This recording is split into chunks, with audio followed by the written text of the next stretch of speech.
Sanibonani, welcome back to my channel. Welcome back to Mkosini Phile. Ngiyabonga kakhulu for coming. Akhohlwa ukuthi subscribe le channel, like the video, ushare video, ufake notification bell yakho on mangabe manje awukayifaki, usize kubuke nama ads mangabe they pop up during the playing of the video. So kule video guys sokhuluma ke ngonhlanhla mafu lo elunga ke lemafikizolo. Yeah, you guys yamazi before engonhlanhla Nciza because wayekade eshade no TK Nciza ose politician kumanje you guys. Yeah man, siyamazi unhlanhla you guys kuthiwa ke usebuye wasulwa njalo enyembezi ngoba ngathi usezobuya ganwe futhi something like that you guys. So siyazi ukuthi umshado wakhe waqala ba divorce abeno TK Nciza ke sibonile kuthiwa ke unesithanda sakhe kade lokho ephila naso kamva nje amabesho bathi that is the childhood friend something like that. Ushuthi umuntu abakhula bonke ekukhuleni kwabo into ezikanjalo kasebebuye bazwana and manje ke sebeyoshada ke laphana odabeni bathi ke ziyawushaya ke kumculi wemafikizolo usesule inyembezi laphana umculi wemafikizolo Nhlanhla Mafu ozobopha elika sofa silahlane ke ngolesihlanu okukusasa nje mhlawumbe when you watch the video so ngolesihlanu already mina ngirecord ngolesine ke uNhlanhla uvezeke lezi indaba ekhasini lakhe ke laphana ka Instagram you guys.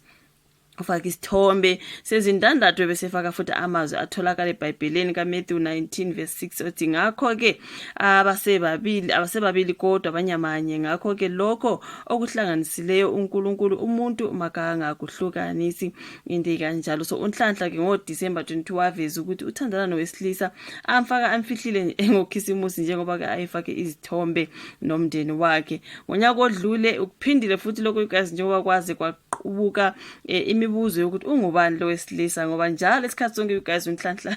mayiposta lo baba uyamvala ubuso akafuna bonakala and I'm not blaming her because guys uTK Nciza bamsnatcha kanjalo angithize ukuthi uTK Nciza ke wagcina ekhishwe ile yantombazana laphana you guys manje futhi mangabe sesibonisa umuntu wakhe bazophinde bamtshontshe so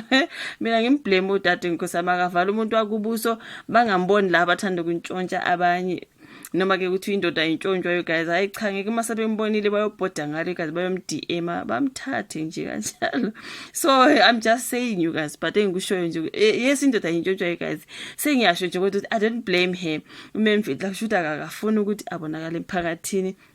akafuna ukuthi sazi ukuthi ubani lo muntu wesilisa leyo gazi kodwa kushiwo ke ukuthi it's a child friend okushuthi khona bakhula bonke mangibuka kulesa story sesingisi ngale bathekona ngasikhona le ngaseMohale City labakhulela khona into ekanjalo igazi.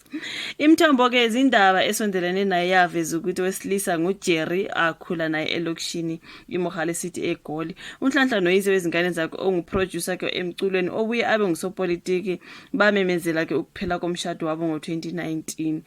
uTK Nciza guys. Osaziwayo nabangani bakhe bamkhalelisela uNhlanhla eveza lezi zindaba ke laphana umphoma boy uthi oh my god sakubongela ke Nhlanhla lo muntu wesilisa uyakuthanda ngijabule ngalokho ke okwenzayo uzakwabo ke eqenjini mafikizolo uTheo Khosinkwe uthe ke ngiyakubongela ke wena nobambo lwakho siyanhlanganisa halala ukahle hodange uthe siyakhalalisela ke sengathi uNkulunkulu angawugcina ke lo mshado ezandleni zakhe wathi uNthathi Moshesh guys I almost dropped my phone